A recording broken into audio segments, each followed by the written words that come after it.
Emagi Chakhumna khurumjari.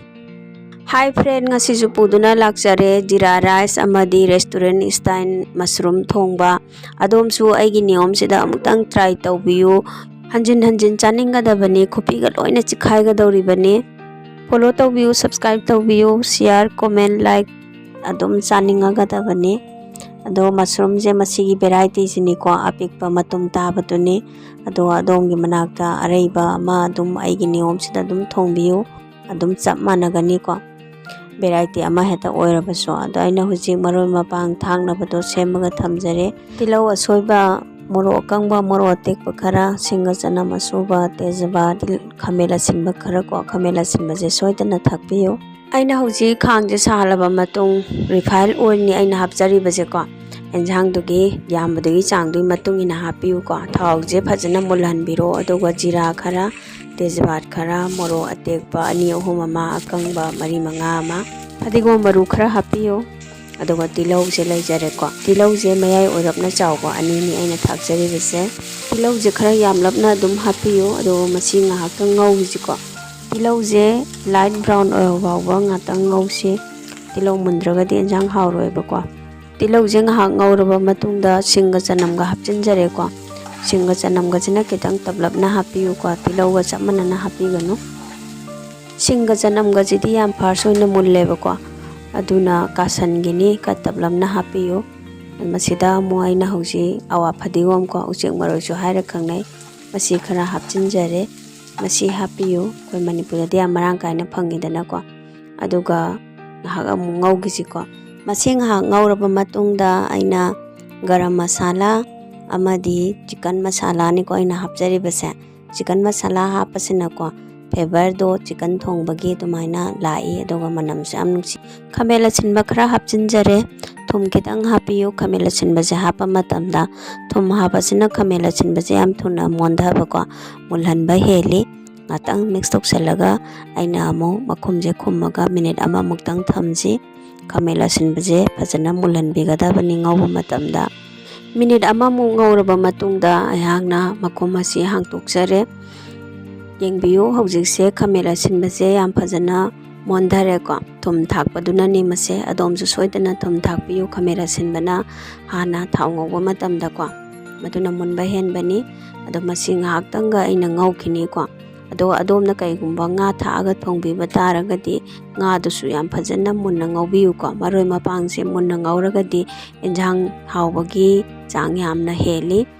aina hauji maroi mapang khamela sinba angawbase ko masi grinder da khara mata khaigani ko aduna ai lokthokjare masida ngasai moro kangba thakiba moro tekba do khitang khaktani aina khangsi thamawri je ko madusing do loi lokthokre ayambana adoga masida alu hapchinjare alu je sanglap lane aina khajari base ko adoga mushroom dune butter je 1 teaspoon ne aina hapjari base masi phajana mix toksinjare ado butter je domna lairagadi hapiyu laitragana haptrasu ka sukaide ko optional hoina thambiyo hapagadi yam henbani hawba ado hauji ngo aina makhumje khumlaba matung sawanjareba ado masida thoglaiba mahi jingja mushroom dagi thoglakpa ngatani aina mahi haptri ado masida mo aina huji grinder tawgibado khamela sinbagi paste to mo hapchinjare ko masida sida yengang khara hape adoga chini je half teaspoon ne na hapjari base ko chini je soidana hapiyo amutang try tawbiyo enjang je khara hena hawan ge khalaga di ko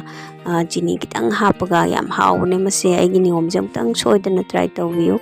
masi hapa matung ai mix toksinjare ko adoga makhum je khumaga ngak sawalaji aikhoina nongphado restaurant daga chaba je ko chicken thongbo oigera nga thongbo oigera mushroom oigera any item ama chawa matamdane khogi thummaga hawba ma yaweba madu atai nateba ko butter ga dogo chini je soidana hapeba mo aduna ne am hawbani restaurant style ne aina thongjariba mushroom je ko masidai jida ngasa aikhoina paste tawgibagi grinder gi jar du da ko ising je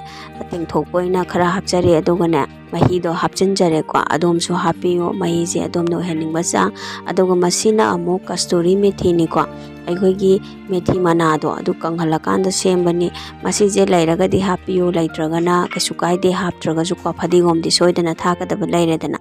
aduga amo som side na aina tak to jeera rice ne ba thongduri basa masidai jida aina khang macha jida ne ꯕꯇꯔꯁꯦ 1 ꯇꯤꯁꯄꯨꯟ ꯍꯥꯞꯆꯤꯟꯖꯔꯦ ꯃꯁꯤꯗ ꯏꯂꯥꯏꯆꯤ 2 ꯑꯗꯨꯒ ꯖꯤꯔꯥꯁꯦ 1 ꯇꯤꯁꯄꯨꯟ ꯑꯃ ꯀꯣ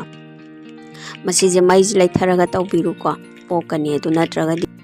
ꯀꯨꯀꯔꯗ ꯆꯦꯡ ꯁꯨꯔꯕꯁꯤꯗ ꯃꯁꯤꯁꯦ ꯁꯨꯃꯥꯏꯅ ꯁꯣꯛ ꯇꯧꯁꯟꯕꯤꯔꯣꯕ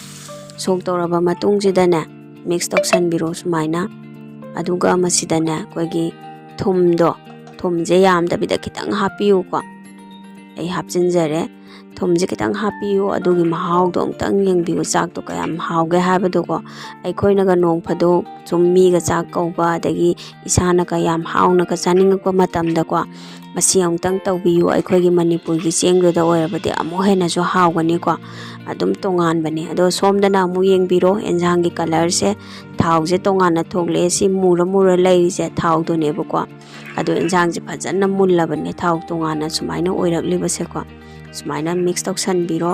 ꯑꯗꯣ ꯏꯟꯖꯥꯡꯁꯤꯒꯤ ꯃꯍꯤꯁꯤꯗꯤ ꯑꯗꯣꯝꯅ ꯑꯣꯏꯍꯟꯅꯤꯡꯕ ꯆꯥꯡ ꯑꯣꯏꯍꯟꯕꯤꯌꯨꯀꯣ ꯑꯩꯒꯤꯗꯤ ꯌꯥꯝꯅ ꯃꯍꯤ ꯂꯥꯡꯅꯗꯤ ꯆꯥꯔꯣꯏꯀꯣ ꯅꯪꯂꯞꯅꯅꯤ ꯑꯩꯅ ꯊꯣꯡꯗꯣꯔꯤꯕꯁꯦ ꯑꯗ ꯅꯝꯒꯗꯕ ꯆꯥꯡꯗ ꯊꯨꯝ ꯍꯥꯞꯆꯤꯟꯖꯔꯦꯀꯣ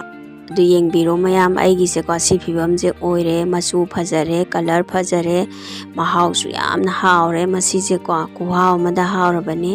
ꯑꯗꯨꯅ ꯑꯗꯣꯝꯅ ꯆꯥꯛꯀ ꯆꯥꯔꯕꯁꯨ ꯌꯥꯔꯦ ꯇꯟꯒ ꯆꯥꯔꯕꯁꯨ ꯌꯥꯔꯦ ꯑꯗꯣꯝꯅ ꯑꯄꯥꯝꯕ ꯃꯑꯣꯡꯗ ꯆꯥꯕꯤꯔꯣ ꯇꯧꯕꯇꯕꯨ ꯅꯤꯌꯣꯝꯁꯦ ꯑꯩꯒꯤ ꯁꯨꯃꯥꯏꯅ ꯊꯣꯡꯕꯤꯌꯨ ꯑꯗꯨꯒ ꯆꯥꯛꯁꯤꯁꯨ ꯌꯦꯡꯕꯤꯔꯣ ꯃꯅꯤꯟ ꯆꯠꯄ ꯂꯣꯏꯔ ꯃꯇꯨꯡꯗ ꯑꯩꯅ ꯍꯥꯡꯇꯣꯛꯆꯔꯦꯀꯣ ꯉꯁꯥꯏꯅ ꯊꯣꯡꯈꯤꯕꯗꯣ ꯖꯤꯔꯥ ꯍꯥꯞꯈꯤꯕꯗꯣ ꯁꯤꯒꯤ ꯖꯤꯔꯥꯁꯦ ꯃꯊꯛꯇ ꯇꯥꯎꯈꯠꯂ ꯂꯩꯅꯦꯕꯀꯣ ꯑꯗꯣ ꯃꯁꯤ ꯑꯃꯨꯛꯇꯪ ꯁꯨꯃꯥꯏꯅꯅꯦ ꯑꯩꯈꯣꯏꯒꯤ ꯈꯥꯕꯩꯁꯤꯅꯅꯦ ꯁꯨꯃꯥꯏꯅ ꯑꯣꯠꯈꯥꯏꯕꯤꯔꯣꯕ ꯐꯖꯅ ꯃꯤꯛꯁ ꯇꯧꯁꯟꯕꯤꯔꯣꯕꯀꯣ ꯆꯥꯛꯁꯦ ꯃꯅꯝꯗꯤ ꯋꯥ ꯂꯣꯏꯔꯦ ꯈꯨꯅꯨꯡꯁꯤ ꯑꯃꯅꯦ ꯆꯥꯛꯁꯦ ꯍꯧꯖꯤꯛꯁꯦꯀꯣ ꯑꯗꯨꯅ ꯃꯁꯤꯒꯤ ꯅꯤꯌꯣꯝꯁꯤꯗ ꯑꯗꯣꯝꯁꯨ ꯑꯃꯨꯛꯇꯪ ꯁꯣꯏꯗꯅ ꯇ꯭ꯔꯥꯏ ꯇꯧꯕꯤꯌꯨ ꯃꯤꯒ ꯆꯥꯛ ꯀꯧꯔꯒ ꯄꯤꯖꯕꯗꯀꯣ ꯁꯨꯃꯥꯏꯅ ꯊꯣꯡꯉꯒ ꯄꯤꯖꯕꯤꯌꯨ ꯌꯥꯝ ꯍꯥꯎꯕꯅꯤ ꯆꯥꯔꯤꯕ ꯃꯤꯗꯣ ꯄꯨꯟꯁꯤꯒꯤ ꯀꯥꯎꯔꯔꯣꯏ ꯑꯗꯒꯤ ꯅꯍꯥꯟꯈꯩ ꯆꯥꯛ ꯏꯟꯖꯥꯡ ꯍꯥꯎꯔꯁꯨ ꯍꯥꯎꯋꯦ ꯁꯨꯡꯍꯥꯏ ꯍꯥꯏꯗꯕ ꯃꯤꯁꯤꯡꯗꯣ ꯑꯗꯨꯁꯨꯅꯦ ꯍꯥꯎꯋꯦ ꯂꯣꯏ ꯍꯥꯏꯔꯗꯧꯕꯅꯤ ꯌꯦꯡꯕꯤꯌꯨ ꯃꯌꯥꯝ ꯑꯩꯒꯤꯁꯦ ꯃꯊꯦꯜꯁꯦ ꯃꯁꯤ ꯂꯩꯖꯔꯦ ꯃꯁꯔꯨꯝ ꯊꯣꯡꯕ ꯑꯃ ꯖꯤꯔꯥ ꯔꯥꯏꯁ ꯑꯃ ꯑꯗꯨꯒ ꯃꯣꯔꯣꯛ ꯃꯦꯠꯄ ꯑꯃ ꯃꯌꯥꯝꯅ ꯆꯥꯅꯕ ꯃꯊꯦꯜ ꯉꯥꯛꯇꯅꯤ ꯑꯗꯨꯕꯨ ꯈꯤꯇꯪ ꯍꯦꯟꯖꯟꯅ ꯍꯥꯎꯕ ꯍꯥꯏꯇꯥꯔꯦꯀꯣ ꯑꯩꯒꯤ ꯅꯤꯌꯣꯝꯁꯤꯅ ꯃꯁꯤ ꯇꯧꯕꯤꯌꯨ ꯑꯗꯣꯝꯁꯨ ꯁꯣꯏꯗꯅ ꯑꯩꯒꯤ ꯑꯥꯏꯗꯤꯌꯥꯁꯦ ꯁꯤꯖꯤꯟꯅꯕꯤꯌꯨ follow subscribe like comment share ꯁꯣꯏꯗꯅ ꯇꯧꯕꯤꯌꯨ